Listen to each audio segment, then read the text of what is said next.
is hosted by the State Library of North Carolina's Government and Heritage Library. To learn more about the State Library of North Carolina and the services we provide, please check out our website. And now, without further ado, I am going to share my slides.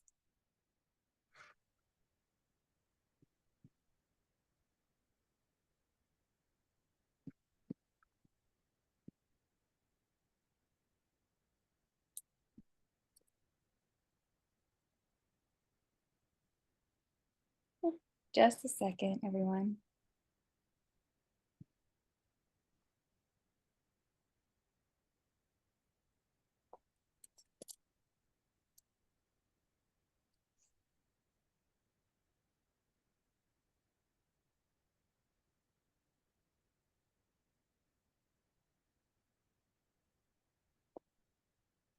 So first, I'd like to talk a little bit about accessibility options. We do have closed captioning enabled today, so if you would like to use closed captioning, please use your mouse to hover over the control toolbar on the top or bottom of the screen and click on the closed caption button. Second, either select show subtitle or view full transcript options to enact those accessibility features. To make any changes to the caption or accessibility settings, you can also click on the closed caption button and select subtitle settings. A window will open, and in the left pane, you can click on accessibility and make any changes you would like. I'd like to also go ahead and introduce myself. My name is Taylor Wolford. I am the State Library of North Carolina Government and Heritage Library outreach librarian. I coordinate all the fun activities and outreach opportunities that the Government and Heritage Library hosts for all North Carolinians as a representative of the State Library of North Carolina.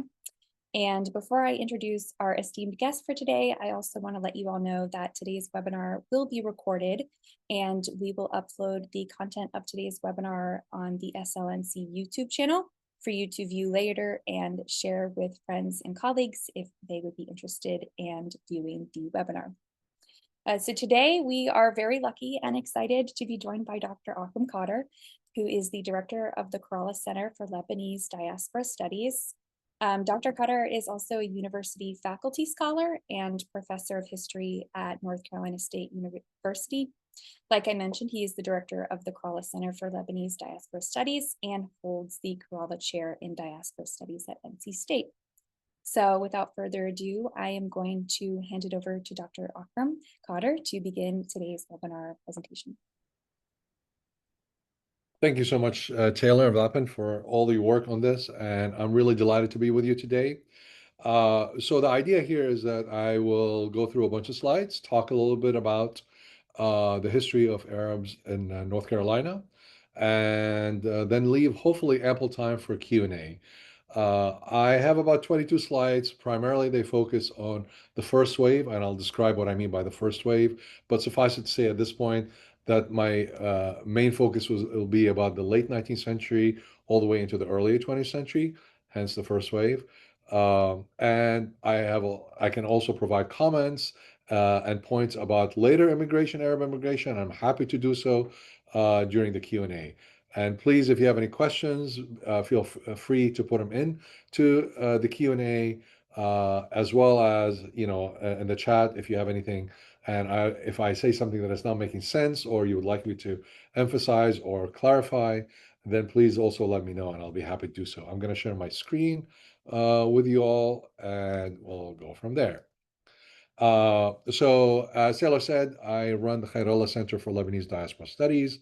It's an 8-year center. It's been around for 8 years here at NC State, and we're dedicated to preserving the history of Lebanese, again, really writ large here. We think about Arabs as well, in North Carolina and the world, actually, and to sharing their stories. But today we are going to be focused specifically about North Carolina, and there is a documentary that we did called Cedars in the Pines. It's available on the center's YouTube channel that does a lot better job and a more detailed job than I will be able to today. First of all, I mean, in many ways, I think we have to set the stage for this because I'm sure I'm not going to be saying something that you haven't seen, but especially lately, but even historically, the images of Arabs in general has been one primarily of violence and terrorism, and something that they basically Arabs have values that are contrary to the core values of America and the United States. And this goes back throughout the century from this is the 1950s all the way to more recent time. I mean, so the prevailing image of Arabs anywhere, including in North Carolina, is of violence, irrationality, and kind of a civilizational divide, if you will, between Islam and Christianity, or Islam and the West. Um, what belies that image, what belies that, is that Arabs have been within the United States, have been part of the DNA of the United States for over 150 years. And in many ways, my points I'm going to be making today is about how they became part of North Carolina, how they brought with them their own culture, but also became part of the larger culture, shaping it as well as it shaped them. And so there were two major waves of immigration, if you will. First starts in the 1880s into the 1940s, characterized by differences, if you will, of the types. For the first one had more family and chain migration. Again, I'm happy to explore that more. Mostly they were illiterate. They came from primarily from villages, and although there were certain percentages of Muslims, they were primarily Christian, and they came from what we know today as Lebanon, Syria, and Palestine. After 1965, and this is after the Civil Rights Act, and after we basically see a new immigration law that goes into effect, we begin to see a new wave coming, and this is more characterized by primarily single or couples coming, most of them educated, most of them coming here for higher education, across the spectrum in terms of religion and ethnicities, and from across the Middle East. So quite a different element, and I can speak about that at most, and about numbers if you want, although statistics are also, a little difficult. So the next question we ask, where did they come from? As I said, the first wave, which really dates from 1880 to 1924, when we see the Immigration Act that stops, in essence, immigration from the Mediterranean and Southern Europe.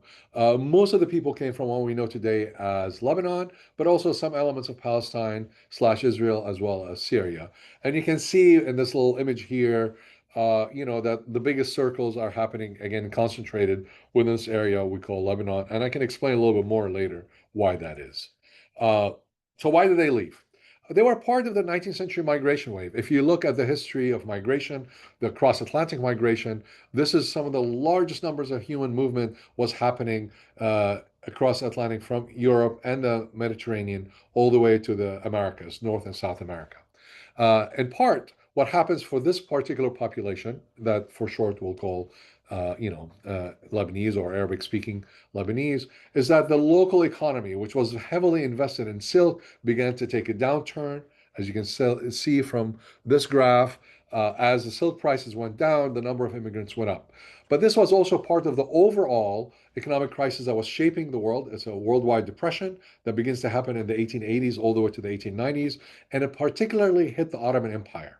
So part of the answer to the question is why did they leave, is that the local economy was in essence going down, and as such, there was a need to find other sources of income. And mobility, by the way, people moving from place to place had always been part of human history. And if you look at this particular area, mobility within the Ottoman Empire, within what mostly we call the Middle East today, was very common. But now there's something new that emerged, which is steamship navigation. All of a sudden, you're beginning to see a dramatic increase in the number of ships, their capacity, their speed, and at the same time, a drop in the cost. So all of a sudden, we see steamships paying visits to the port of Beirut, which is, the capital of Lebanon today. And it's going from there to Marseille, and from Marseille, which is in the southern part of France, they go either to South America or they go to North America.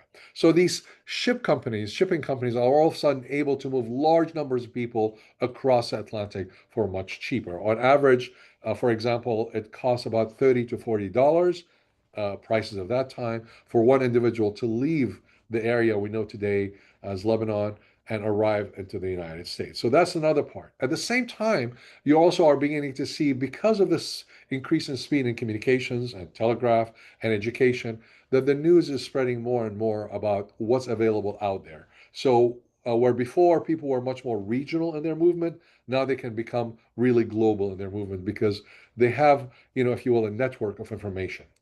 And part of that, sorry, part of that is that the economies of North and South America were desperately in need of workers. So they were actively advertising and trying to attract more people. And again, we can talk a little bit about that. Sorry, Taylor raised her hand, so maybe I should stop. Yes? Yes, we have a question, but we can go ahead and save that till the end. Go ahead. All right, thanks.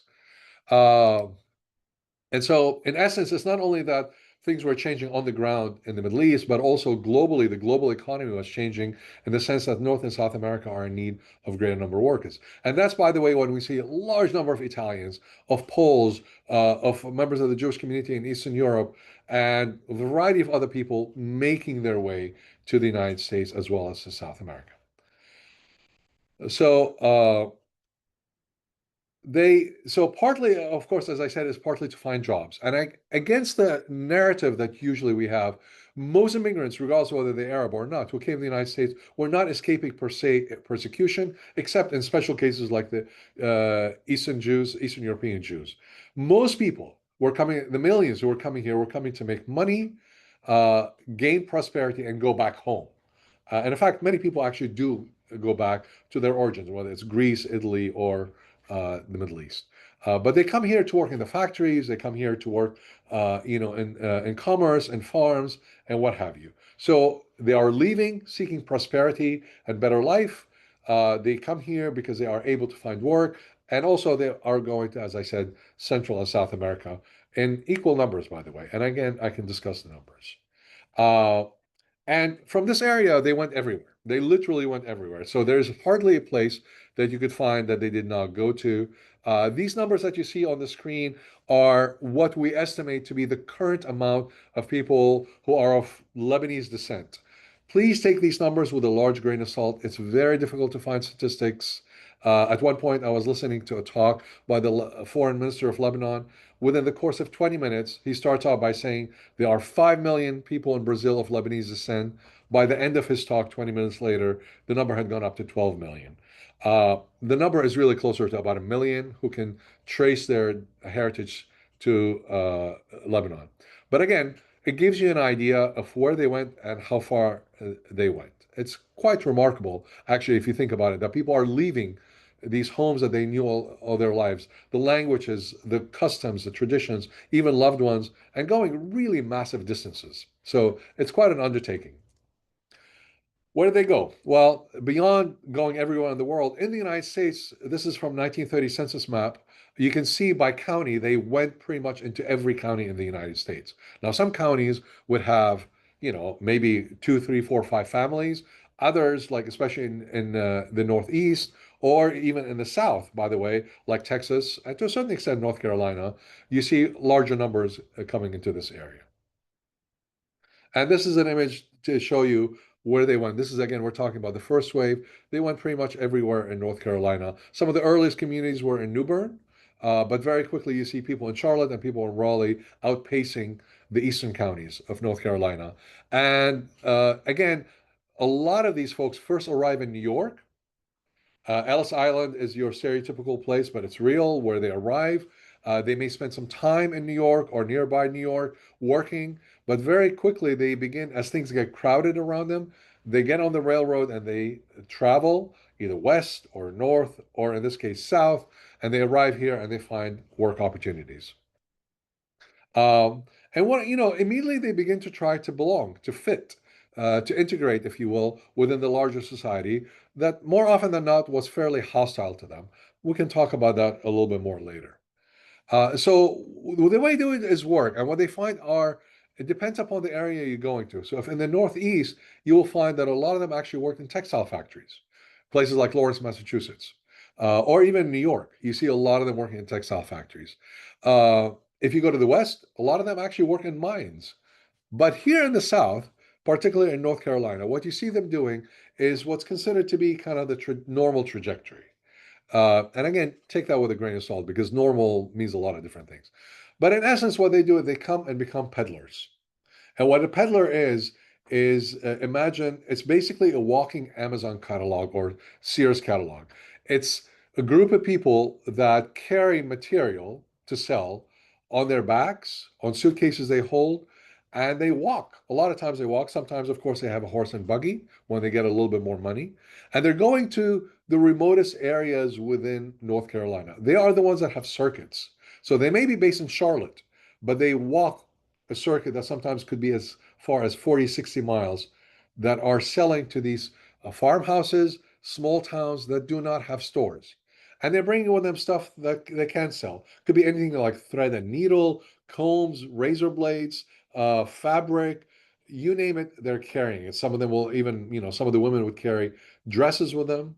And as they accumulated some funds, and as they accumulated greater knowledge of the local economy and the local community, as they began to understand how things work, some of them would settle and they would start to build stores, right? So some of the earliest stores that you find in, especially in the eastern part of the state, but also in the western part of the state, were owned either by Jews or by Arabs. In fact, what is really interesting, some of these peddlers sometimes would be called the Jew man when they arrived, because the Jewish community also had this peddling tradition in the South, and as such, they were kind of following in their tracks. But regardless what they did, they came here to work and make money. That's their primary purpose. Like, quite honestly, all immigrants do.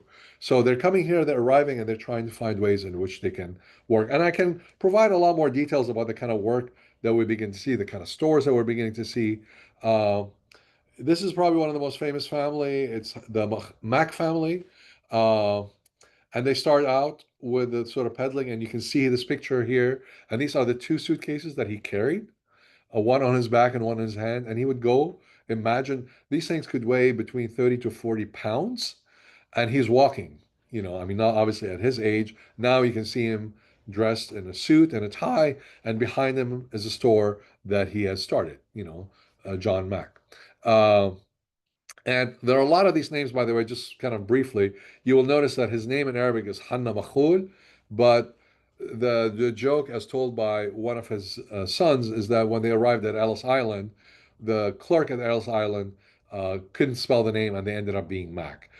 In reality, actually, more often than not, they change their names to make it easier for them to fit and they don't sound so much as foreigners. Because if you can see uh, from this little Wilmington 1897, they're talking about these peddlers as lazy people. They're too lazy to work, which is really quite amusing, really, because these guys worked incredibly hard, male and female, at what they did. And as I said, very quickly, they begin to build these stores. In Goldsboro, North Carolina, you see the Niels Joseph store that's still there. And this is a daughter of John Mack, and she started her own little business and ends up actually being a big designer for clothing, for women's clothing in New York. She moves to New York after a while. Uh, and as part of them being part of this country, this is a picture of Sergeant Badur, and the Badurs are from Goldsboro, and his father Shukri Badur is saying goodbye to him, and so they participate in World War One, and we have a lot of images in the center from that time period in which they are uh, either drafted or they, by the way, they enlist in the army because they see it as part of their duty, and quite frankly, as part of the way to become American, if you will, whatever that means in that sense. But throughout the whole experience, there are efforts to integrate into the larger society within North Carolina was, facing the issue of racism. As one of the people we interviewed once told me, there were three things, this is during the Jim Crow era, there were three things you didn't want to be in the South, in North Carolina. One is black, two is a foreigner, three is Catholic.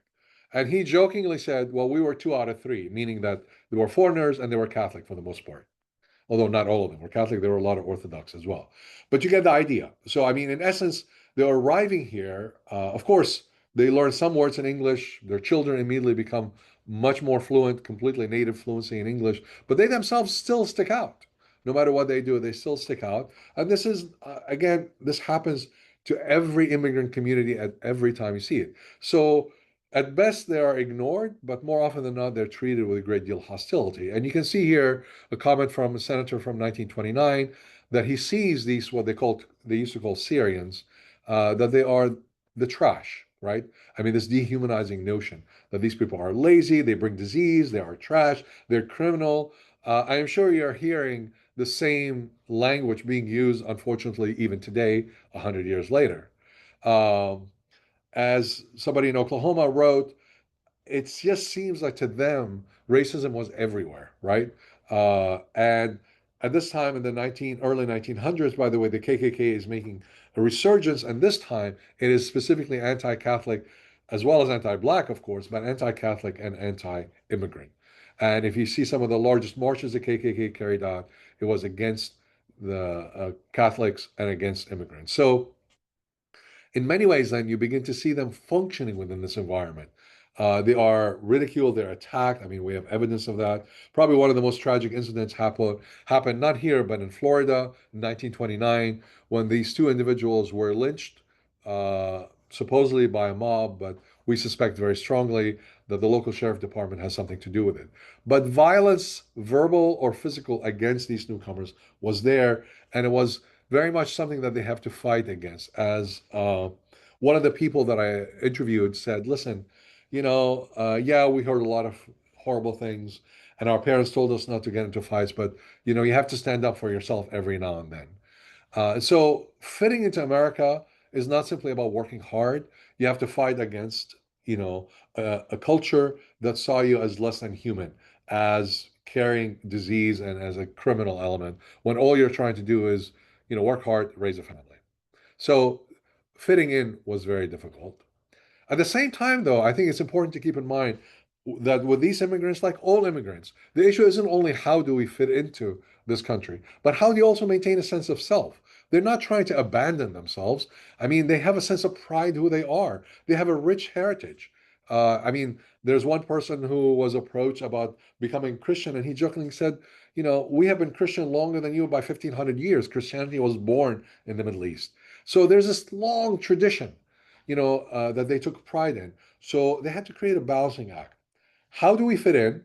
Acquiring language, dressing differently, working within the certain parameters, understanding the society we're in, heck, playing baseball if that is a sport that's prevailing, but at the same time maintaining a sense of identity because it makes them who they are. And for that, they did a variety of things. This gives you a brief idea, a little bit about the numbers. In total, we estimate there were maybe about by the late 1920s, about 1,000 people of Arab descent in North Carolina. One of the ways they did it is it's just remarkable. Even though this is a fairly illiterate population, it is remarkable how often we heard that they had subscription to newspapers. Arabic newspapers published primarily in New York, but also Philadelphia, and sometimes in other places like Detroit, Michigan.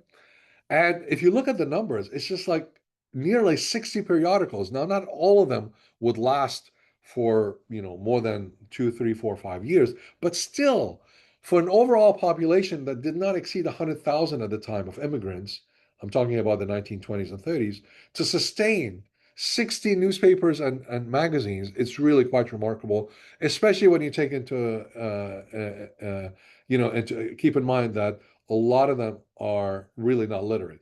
Even they would get the subscription to have somebody read it out loud to them. Just in many ways, to keep the news coming from the old country, so to speak, to stay in touch with other elements of the community within the United States and beyond, but also to hear the language, to hear, because, every day their mouth has to go around a new language that is just stressing their muscles and their patience, and people are not necessarily understanding them, even when they are perfecting it. But here it becomes a language that they were raised with, and it brings to them kind of nostalgia and a sense of home. And you can see the variety of newspapers here. Again, I can talk a lot about this and the project we're doing with all of this. Uh, but you can see, like, for example, in the one all the way on the left, it's an image of a wedding between two individuals. So it becomes kind of a tool. Newspapers and magazine become a tool of creating a sense of community across the United States. So yeah, they're living in North Carolina, but they're reading about a wedding in New York, if you will. Music is also another element that becomes very important to them, to the point in which within Washington Street and Lower East Side Manhattan in New York, you had at any one time 10 to 12 recording studios that specialize in Arabic music. Specialize in Arabic music. Again, quite remarkable. You had groups like these three gentlemen who are going around playing music and singing songs and hosting. And this particular one actually is from the Lebanese Syrian American Club in North Carolina. This was from 1937. They were coming here to give a concert. So even then, there this advertisement, which was published in Brooklyn, is actually advertising about these guys coming to North Carolina, to Raleigh, North Carolina, to give. And I'm just going to play real briefly some of the music. I hope you can hear it.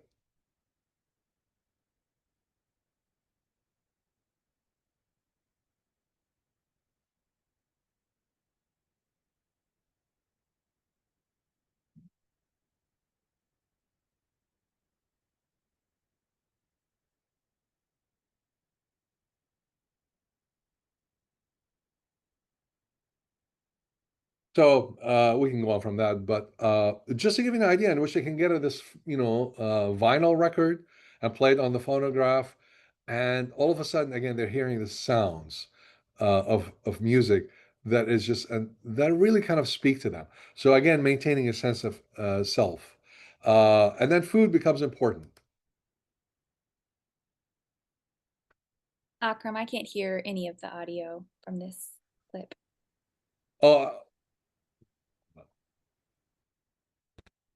thank you for telling me that. Okay, so I'm gonna go back to the previous one because I think. Let me see. Tell me if you can hear it now. اسطوانات وكواكب شحرورة في Yes. قلب وداد كادو.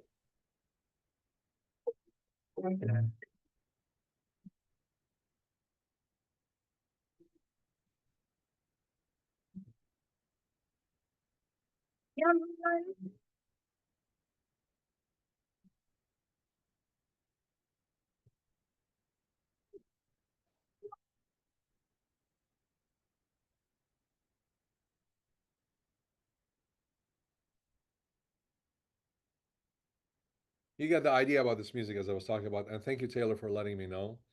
And the other element that becomes very important to them is food. I wish I could remember his name. He used to make calls at the Lebanese homes and where we could order our food, the Lebanese food. And from New York, and it would be shipped. He'd come make an annual twice a year visit. We'd order the burger or whatever else that we needed. That time they didn't have meaty stores in this area. A lot of things they had to improvise, because they couldn't get lamb. But there just wasn't good source of lamb in the South, in the United States. And so they switched to ground beef in a lot of the kidney recipes and the other things like that. And I can remember Mother Rosa sending me to the local grocery down the store corner.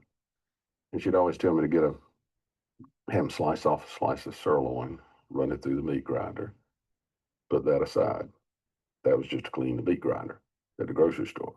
And then get a round steak and trim it, all the fat off of it, nothing on it, no fat, nothing, trim as it could be, and run that through. And then after you got it run it through again to make it tastier for the kidney.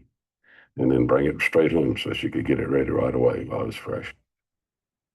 So, I mean, food as again, I don't think I'm telling you something that you don't know in many ways, but food is a really important aspect about our sense of identity, who we are, not only in the sense of eating and gathering together to eat, but also in the very process of making it, right? And of passing on traditions and adjusting those traditions. And I'll give you a very quick example to follow what he said.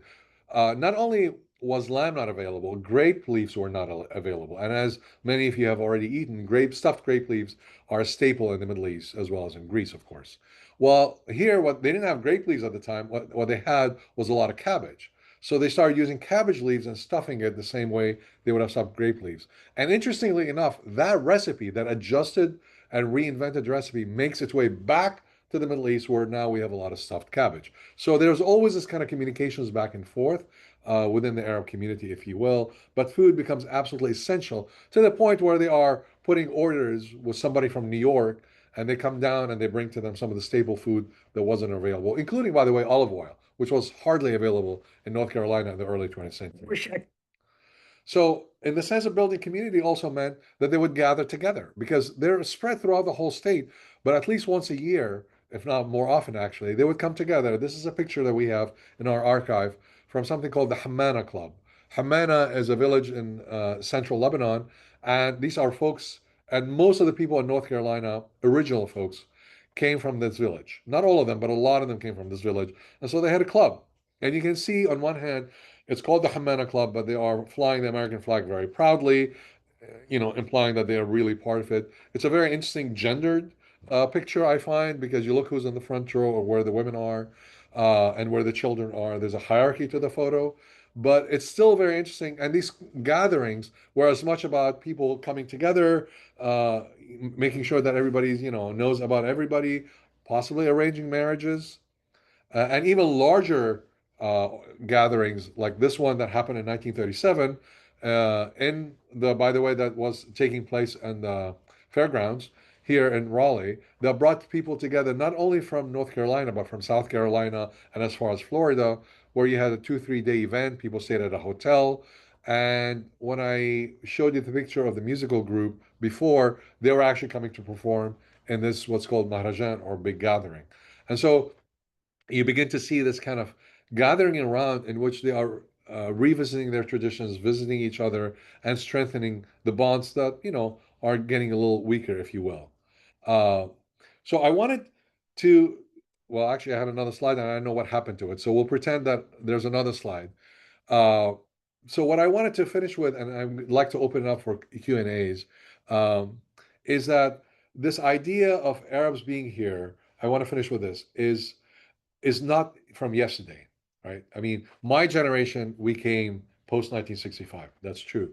But there have been Arabs in North Carolina with local traditions. They have built churches, civic organizations that as part of that community, all the way back to the 1880s, 1890s. And in fact, what is really interesting, if one is to expand the idea of what Arab is and to take into account Arabic speakers, then all of a sudden we actually have an earlier date. What I mean by that is amongst the enslaved Africans who were brought here, about a third were Muslims, and many of them were actually Arabic speakers. They were trained in the Quran, in the Holy Scriptures of Muslims, and they brought with them those traditions. Probably the most famous case of that is Omar bin Said, who had left a diary in Arabic, and it's available at UNC Chapel Hill Special Collections. And so this tradition of these Arabic-speaking peoples being in North Carolina goes back really far, but if we're looking at the large numbers coming certainly to the 19th century and forward. After 1965, when the Immigration Act changed, and all of a sudden the quota system that had limited immigration, amongst other things, for Arabic speakers was taken apart, all of a sudden you see a new wave coming in. And as I said at the beginning, this is a different wave. They're coming from everywhere: Egypt, Iraq, Syria, right? As well as Lebanon and Palestine. And you're beginning to see them come to universities. If you look at NC State alone, a lot of the faculty here, especially in engineering, was coming from Egypt and from Iraq in the 1950s, 1960s and 70s. And then you, of course, have students, and then you have a Palestinian population that's here. So today we estimate that in North Carolina alone, we estimate that the number of Arab Americans that live in the state ranges between 30 and 40,000. That's the number we have. Again, I can talk more about statistics. They are very problematic, but these are best estimates. So my whole point in saying all of these things is that they are part of the very culture of North Carolina. And I will leave it at that, and then we can take questions and answers. Thank you, Dr. Khater, for this wonderful and informative presentation. So I'm going to encourage our audience now to pop some questions into the chat. If you have any questions that you would like us to address today, please feel free to put that in the chat. We have already had some great questions that we can go over in a minute, but while we're waiting for people to formulate some questions, some additional questions that we can respond to, I'm gonna put in our chat the SLNC program survey. So if you all have an opportunity today or post-event to write a review of this webinar and some key takeaways that you have received from today's webinar, we encourage you to do so. Feedback is always encouraged. And without further ado, I think I'm going to go ahead and ask some of the questions that were put in the chat. Sure. Akram, one of the first questions that we received was very early on in your presentation. And someone inquired how much the deterioration of the Ottoman Empire and its economy impacted immigration patterns. I mean, I think it's a great question, and there is no doubt that there's a heavy correlation between the two. So within the empire itself, we are beginning in 1884 all the way into the 1890s. The economy is in shambles. In many ways, there is an economic depression that's worldwide, but that is magnified locally. We're beginning to see a lot of people losing their livelihood in that sense, especially within the area we know today as Palestine, Lebanon, and Syria. The one thing about Lebanon that is also different that I didn't mention early on is that Lebanon had its own set of special laws that were developed after 1860. We had a civil war in Lebanon. In 1861, there's something called règlement, which is French word for meaning, rules for special rules. And one of the things about Lebanon is that it had a port called Beirut, the capital city, that was not as subject to Ottoman control as other ports within the Ottoman Empire along the Eastern Mediterranean. You can more easily exit from there than anywhere else. So, in addition to the economic needs, the reason we see a lot of people leaving from Lebanon, not so much from other places, is because you can bribe your way easier to getting a passport, what's called tezkere, the Ottoman word for a passport, that is signed by your local mayor, if you will, or mukhtar as we call them, and you can bribe your way onto a boat. So I don't want to make sound like Lebanon is special beyond that ability to move in and out. But the economic depression, there is no doubt about it, was real.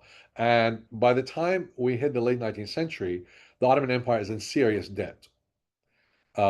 And because they were trying to modernize so quickly to bring the bureaucracy and the army and very much the state up to modern standard, that they were going into deeper and deeper into debt. And that had a very deleterious effect on the local populations in general. At the same time that the Europeans were forcing the Ottoman Empire to drop their tariffs to almost to 3%.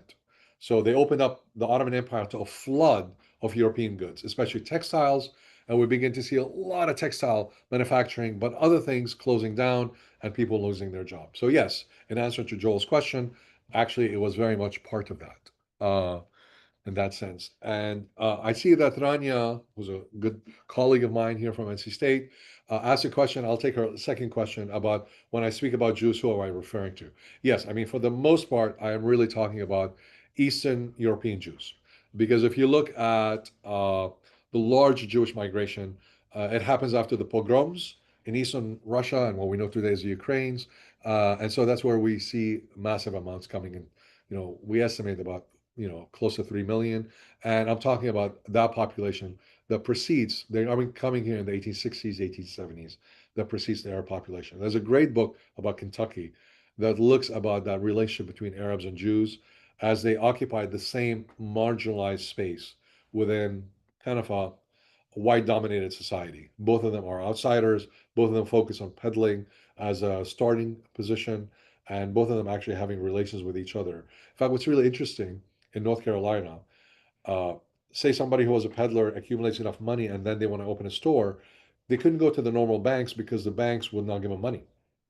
Uh, Partly because they didn't have as much credit history, but more importantly because they were not white. And so a lot of these early Arab immigrants would go to Jewish bankers for support. And given that, so there was kind of this connection, and they will provide them with funding along those lines.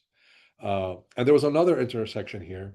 So there was an attempt to deny Arabs citizenship, naturalization. So you could not, in the 19 teens, 1915, 16, 17, there was a strong anti-immigrant sentiment trying to keep non-whites from coming into the United States, similar to what we're seeing today. And there were several key cases that involved Arabs, and they were kept from being getting naturalization because they were not considered to be white. So there's a very famous case that takes place in South Carolina. And what is interesting about that case is that two lawyers arguing it were Jewish lawyers from New York. And they wanted to take it on because they understood that if these Arabs were actually denied naturalization, the next step, logical step, was going to be the Jewish community. So again, there are a lot of intersections between these marginalized groups in many ways. Anyway, I'll leave it at that. I hope I answered your question, Rania, but I'll be happy to answer it more.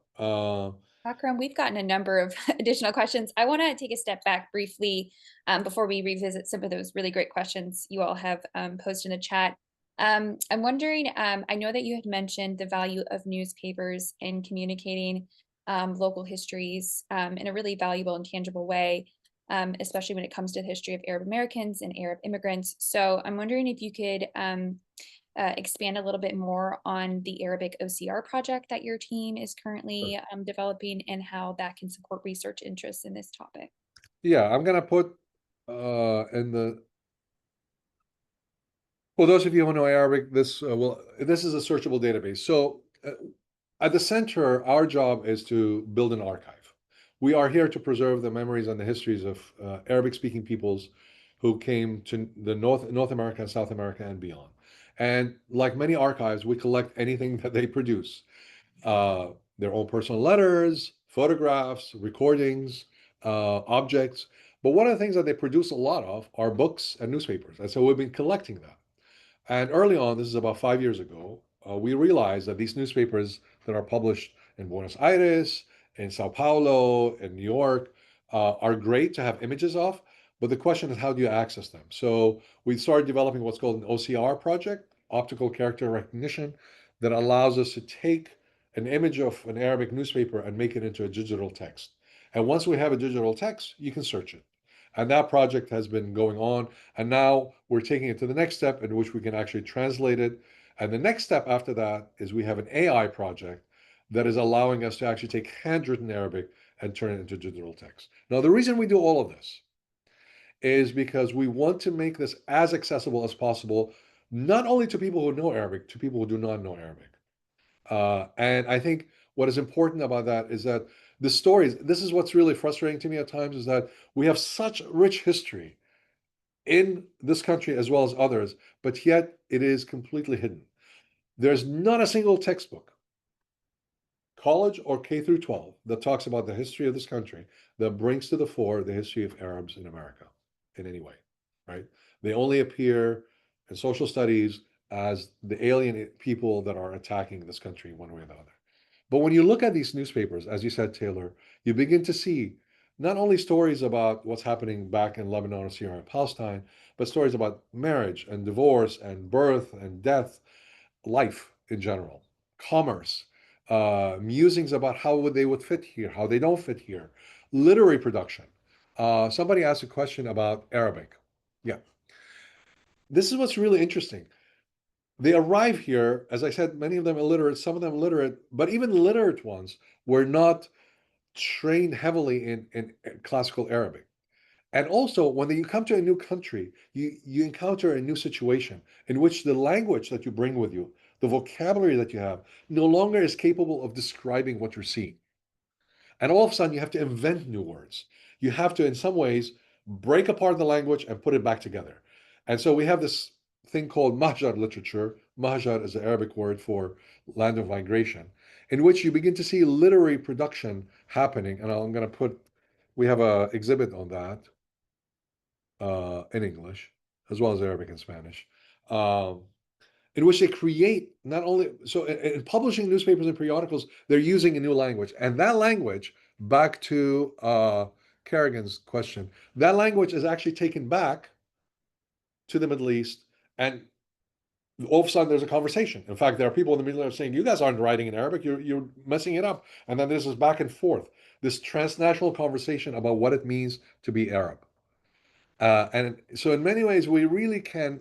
We have to keep in mind that what immigrants, whoever they are, arrive at a place, they don't cut off ties, and the ideas and things that they produce here have an impact back there, including on language. So I think we take that into consideration as we look at these newspapers as letters, because for us it's a gold mine of knowledge about how they create a whole new language, whether it is again in Sao Paulo, in Mexico City, or in Philadelphia, to describe who they are now in this world. It's really quite something.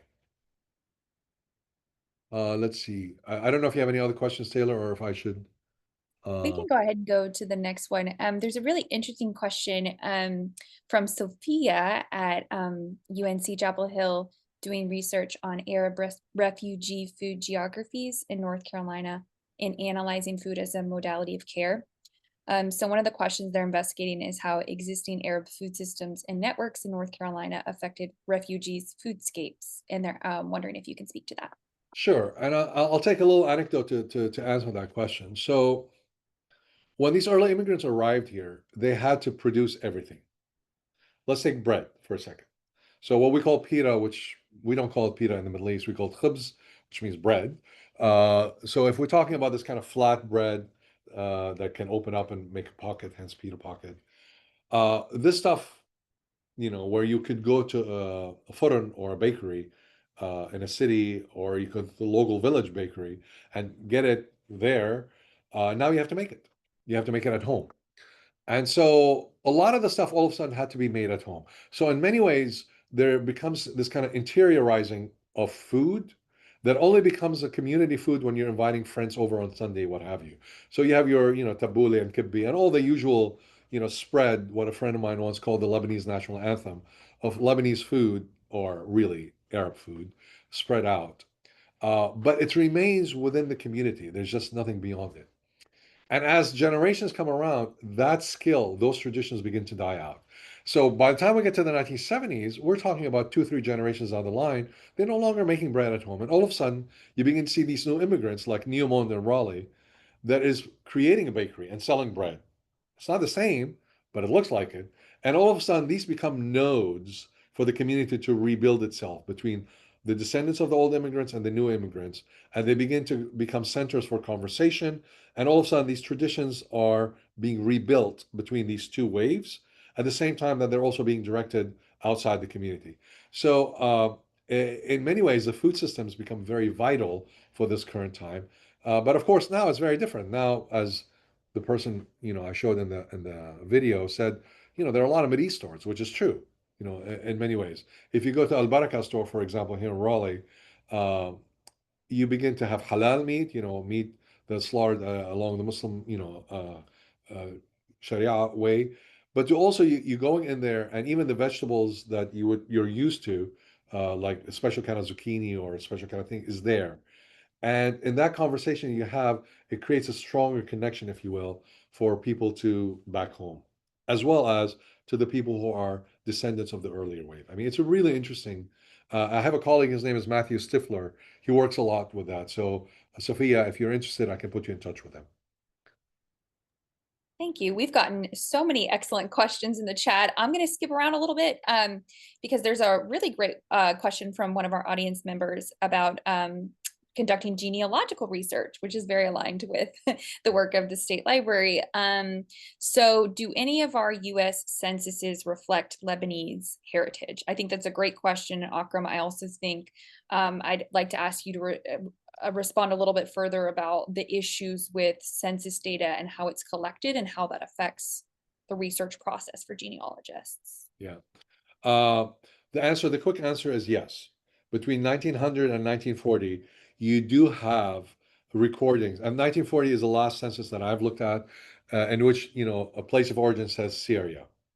And even if somebody's born here, they know that the place of birth for the parents, one of the parents at least, would be Syria. So that after 1899, that designation Syria becomes part of the census. And so we can begin to track it. And on the census website, we actually have, you can go and search. Let me put something real quick here. Explore research resources. So I'm going to put this in the chat. And these are databases that we have digitized and made searchable. Some of them are only searchable in English. Some of them are a mixture of English and Arabic. It depends what they are. So directories, censuses, they're all there. So yes, the census actually does provide information about that. And we are working with Family Search, which works a lot on genealogy, to try to figure out how we can extract more genealogical data based on this newspaper database that we have, right? So as I mentioned, newspapers mention death, birth, marriages, right? People visiting. So we have a wealth of information. And our next project is hopefully to use AI to extract that genealogical information and make it available. And to create an interface that allows people who don't speak Arabic at all. So for example, right now, if you go to our newspaper database, you have to type in Arabic to be able to find words. So if you're looking for your ancestor, let's say his name is Akram Khater. That's my grandfather.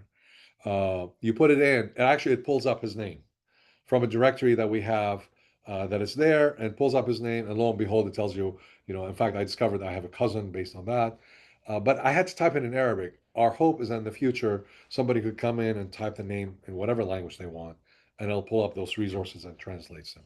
So yes, the census does include that for genealogical purposes. And Family Search is working very hard, especially within the Arab American diaspora in North and South America, to make more records available. If you're interested, either in helping or in more information, let me know, and I can put you in touch with their Middle East group. And I can just chime in here and add that census data can sometimes be very complex to navigate.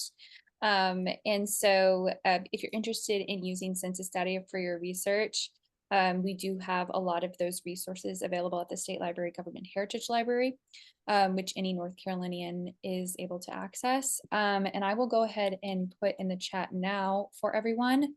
We do have a book a librarian service. So if you are ever needing help with genealogical or census related questions, we can book you a 30-minute one-on-one consultation with a reference librarian, in which you will be able to have dedicated support from one of our reference staff on getting started with your research, or potentially talking about obstacles in navigating the resources that are available out there for genealogy, which is a lot. So that is a service if any of you are interested. A lot of other great questions. This one was really interesting to me. Let me see. During the 19th century, was there a lot of internal migration within the Syrian, Palestine, and Lebanon area?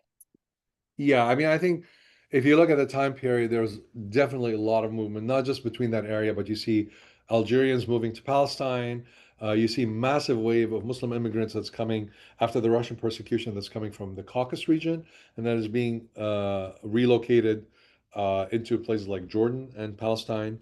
We see a massive Armenian movement, especially after the in the 19th century Armenian persecutions, and that's certainly the 19th century the 20th century Armenian genocide. So there's a lot of movement that is happening internally. Uh, Not as much in terms of work, though. So if you look at the 18th century, for example, from Lebanon to Syria, there was a massive movement back and forth in terms of labor movement. They would go to the city of Aleppo, which was highly prosperous. But in the 19th century, anybody seeking, if you will, economic migration or migration for economic reasons. And please understand, I'm not saying that people are only driven by money. People make very complex calculus when they decide to leave. But nonetheless, if they are actually including money as part of the reason they're leaving to help their family, generally speaking, they're getting on a boat and going to the Americas. Sometimes they end up in West Africa, but the numbers overall are massively concentrated in North and South America. So yes, there is movement, but it's a very different kind of movement that we've seen before, if you will.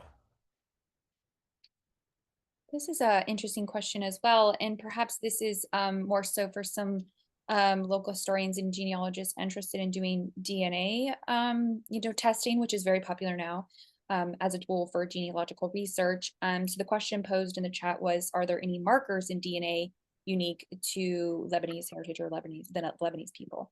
This is a perennial question and a very thorny question. I served as a consultant on a project for Ancestry.com. Many of you probably are familiar with Ancestry. They're the ones who, in many ways, popularized the idea of DNA as a way of finding connections. And there's no doubt that in many ways there are helpful elements. But you also have to understand that DNA markers are very much are data driven. What I mean by that, if you have enough data from one area, then the accuracy of the marker is higher. If you have limited data, then more or less it becomes a subjective marker. It's not really definitive. The Lebanese like to think that they are the same since the Phoenician time, but listen, there have been people coming in and out of that area we call Lebanon for a very long time, and everybody left their DNA. So we are, like, I would say, thankfully, and like most human beings, very hybridized. We have a lot of people coming and going, whether it's Arab, whether it's the Crusaders, whether it's Persian, you name it, we've had all sorts of mixture. But the fact of the matter is, I don't consider the DNA, for them at least, unique because we don't have large enough data sets to really determine anything with accuracy. it might hint, it might give us a little tease about relationships. Like, I'll give you a quick example. My cousin, I think he did 23andMe, which is a company that's now going defunct, which is disastrous because they're going to sell the data to who knows who. Found out that we are 23% Ashkenazi Jews. Ashkenazi Jews refers to Jews from Eastern Europe and Western Europe. Now, that may or may not be true. I really honestly do not know. But it's very difficult because the rest of the data is very suspect to me because we don't have enough data sets. And that's one of the issues I brought up in consulting with Ancestry, because they kept literally asking me, can you draw a boundary and tell us what we should call this? And I would say, well, this is a problematic thing. When the minute you draw a boundary, you're assuming that people don't move across the boundaries, which is absolute nonsense. People constantly move. So how are you going to tell me that this is just within these kind of made up boundaries? Listen, I mean, I don't mean to sound like I know everything about DNA. I don't. I'm not a scientist in that field. But even as a rank amateur and somebody from the outside, I could see some serious problems with it. So that would be my answer to it. Thank you. I thought that was a great response to that question. Who are some notable Lebanese Americans? That's an Me, I'm just kidding. Absolutely. I love the question. Of course, we can come up with all sorts of answers about who are notable. I mean, people will probably cite Gibran Khalil Gibran because he wrote The Prophet, and it became the Bible of the hippie movement in the 1960s.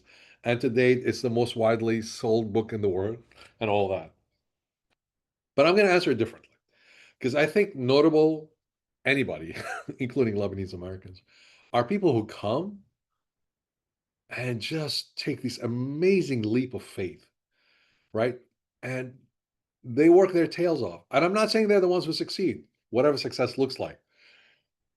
Some of them struggle, by the way. Some of these people struggle. They struggle with alienation. They struggle with loneliness. They struggle with language. They struggle with hard work. I talked about peddling and I made it sound like, okay, you're carrying things on your back and you're going. But imagine these people carrying 40 pounds a day in all sorts of weather. They're exposed to new diseases they've never experienced before. At times, they are waylaid on the highway and robbed, sometimes killed. We have stories of people in South Dakota who were frozen to death in a blizzard.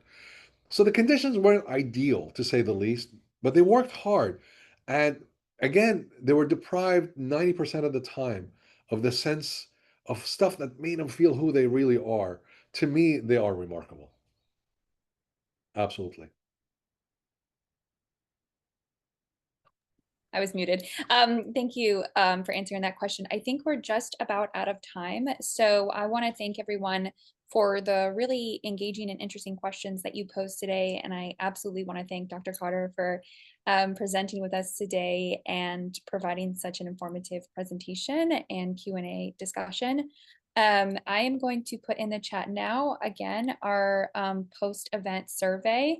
So if you have the opportunity, please access that SLNC link and provide us some feedback on how we did today and potentially future events you would like us to host. With that being said, I'm going to close it out today, and I want to thank you all again for joining. Until next time. Yeah, thank you, Dr. Akram. Yeah.